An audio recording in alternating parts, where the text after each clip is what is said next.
Hey everybody, welcome back. I've got the rollback truck over at the paint booth here, and I think you can see this guy's all wet. Okay, so here's the body. It is sanded again with 800 grit on the outside only. There's a couple different ways to do clear with SPI. You can lay all your coats down in one day, walk away from it, leave it alone, and you're done. Or you could do it over multiple days, which is what I'm doing, just on the body tub. The way the clear cures and hardens up real fast is with UV light. So yesterday I took the body off the rotisserie, put it on the cart, put it on the truck, and then brought it into the middle of the field. It spent all day yesterday out in the field, and today I gave it a quick rub down with some 800 grit. I left it out overnight, so in the morning time it was completely covered with dew. So it's easier to wet sand. Like I say, this one's already pre-wet. Now I'm not doing anything to the grill. It's just out here with the curing and stuff, getting the clear nice and hard. So it'll be another half day. Even when it's cloudy out, you can see the sky. It's kind of cloudy. You're still getting UV light, and that's what we need here to get this to be ready. You can't just the next day start shooting clear back on this guy. It's just going to wrinkle. It's going to screw you up. You have to give it a day or two in the sun. And you see the hood over there? I'm still waiting on doing the hood. I'll probably put this inside and then shoot clear Friday or Saturday. Again, I'll lay another 3 coats down, and that's just a way to do it. That's just another way to do it. You could just put the clear down and be done. Main thing on the SPI is 30 minutes between coats. And like I said, I'm not going to do the underside or the inside again. That's got plenty of clear on it. I'm just going to do the outside. I have to blend in where the rotisserie was on. I wasn't able to paint around the tailgate hinges real good, and another place I wasn't able to get real good is on the firewall, because the rotisserie's in the way, and it's just easier to blend and put clear on if you do it after it comes off the rotisserie and it's just on the cart. So it's just another way to do it. You guys can experiment with it, but 30 minutes between coats is critical. When I'm doing a whole body here, if I do the underside, the inside, the outside, and then the fenders and the grill and stuff like that, it takes me almost a half hour to go around. So I got like a continuous boogie going in the booth there. Now that it's just the outside, it'll go quick, and I'll do the hood. And like I say, the more time out in the sun, the better. So leave it out in the sun at least a day and a half, 2 days before we start doing anything, and lay some more clear down, and it will be amazing after you sand with 800 grit. So waiting on the sun to come out. It's trying to poke through, and we're going to wash some engines now. Can't do anything with this till tomorrow or maybe the end of the day. Depends how warm it gets today. It's supposed to be in the 70s, but we got plenty of engines to wash, and I'm getting set up for that now. Okay guys, remember there's a lot of engines to do. Just going to go at them one at a time. First one in line was the Chinese block, and it is re-machined from what the last guys did. New valve job, perfect cross hatch in there. Everything has been cleaned and cleaned and cleaned again. This is going to be the final clean before assembly. I believe I have all the junk out. Critical to get this main oil galley clean, and we're going to get everything squeaky clean, and then this one could start with assembly. and then a couple 258s, a couple more L heads and an F head, and I got the pressure washer set up over there. That's that one I've been having terrible trouble with, and again it doesn't get hot water again, so we're just going to do a cold water wash with some simple green and some Dawn dish liquid. But we'll get these guys clean and get them dried out, and we could begin on 6 or 7 builds here. Okay guys, got the engines all washed.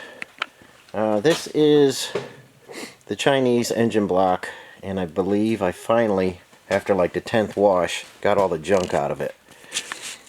Okay, I have a nice, hope you can see this alright, I don't know, lighting's kind of tough. Okay, I got a nice cross hatch on the cylinder. Now what I notice is when guys get brand new blocks, there is no cross hatch on them. I don't know what kind of finish they're leaving on the block, but there's no cross hatch from the China manufacturer. And they just kind of go in there and they throw a 45-degree angle on all the seats. And this engine, from what I understand, doesn't even have 3,000 miles on it. And it needed everything. The valve seats were such a mess. I was able to save them, but they were a mess. There's no hardened seats in here or anything. It's just cast iron as original. And like I say, I don't know what they're doing with the bores. And I know when you buy this block, when you buy the bare block, I believe the price on these guys now is right around 4,700 bucks. And I think you get some stuff with it. I'm not sure what, but the basic block is going to run you close to 5 grand. By the time you get it to your house, it's going to be about 5 grand. At that point, you're going to need to put a cross hatch in there, and you're going to need to very carefully inspect your seat angles and stuff. There's new guides in there. I put new guides in, and like I say, I just cleaned and cleaned and cleaned, and junk came out of this thing like you can't believe. So that guy's ready for assembly. Same thing on the Americar motor. This is ready for assembly now. It's completely washed and ready to go. Okay, here is my 258, and I had to wash this again because I put the crank in, I put the pistons in, I measured the deck height, and I zero decked this guy, so I had to take right around 31 thousandths off the block. So I set it up again in the block master after I put the crank in and measured the pistons, and now that's a zero deck block. Here is Bertram's grimy M38 motor. Super dirty, but it's clean enough now to be machined, and we're moving on this. I'll get that up on the block master and get it decked, and that'll get a couple more washings. This was a running F head, but there was a lot wrong with it. It's super dirty. Distributor was stuck. There's a lot wrong with this. This would not have been a good long-term running engine, but it's clean. It needs to be decked. It needs to be bored. You can see the corrosion in the cylinders. And like I say, this was a running engine, but it is nasty. It's pretty grimy. Okay, and then over here I have another 258 build going on. This is going to be kind of a slow one because we are still waiting on good camshafts to be made, and I hope that's going to happen soon, because without the right camshaft in these, it's just it's not what what some guys want. They want a well, they want the high lift cam from Clifford, and like I say, they are very hard to find, and I know Larry's working on getting them made again, but it's just the world is kind of crazy with camshafts, and some YouTube viewers told me to check out the guys over in England, and they have no interest in working with Jeep 232s or 258s or anything like that. So this engine is in need of a lot of machine work, and I'll get it prepped, but I don't know how far I'm going to go on that one. Okay, but what we do know is Scott's engine is almost finished, and I want to give you a good look at all his rocker arms that came out of his engine. Now you can tell which guys were getting oiled and which weren't. Now here are all the push rods. Now 90% of those push rods were packed solid. I had to go through there with a welding wire and push all the junk out. So you got to make sure your push rods are clean before you assemble your engine. It won't take long to destroy your whole rocker system if it's not getting oil. So it's critical. I have all new stuff going in Scott's engine. Everything here is going in the garbage. It's all scored and messed up. Push rods are good. It's hard these days just to go out and get the right size push rod. Most of your 258 should be 9-inch 640. It's hard to get those these days for some reason. They're out there, but what everybody's selling is 9-inch 700, and that's just a little too big. These are 9-inch 625, and I'm going to try them in the engine and see if it gives us the right lifter preload. But be conscious of your original push rods that you take out. If you just throw them away and say, oh, I'm going to get new ones, you can get yourself in a lot of trouble.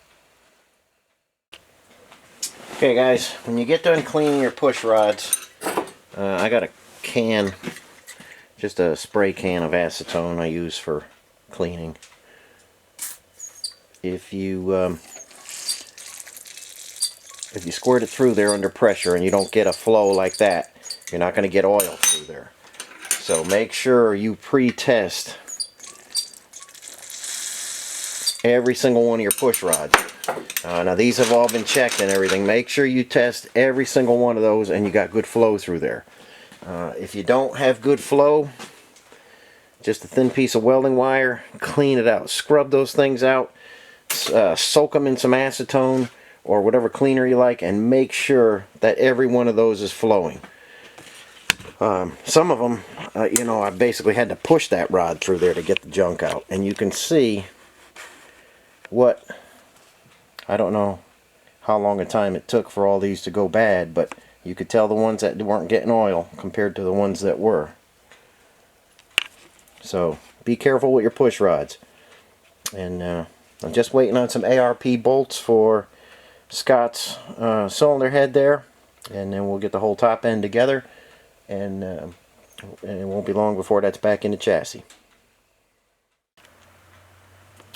Okay guys, head studs finally showed up a little bit later in the day, so I'm not going to get to putting the head on today.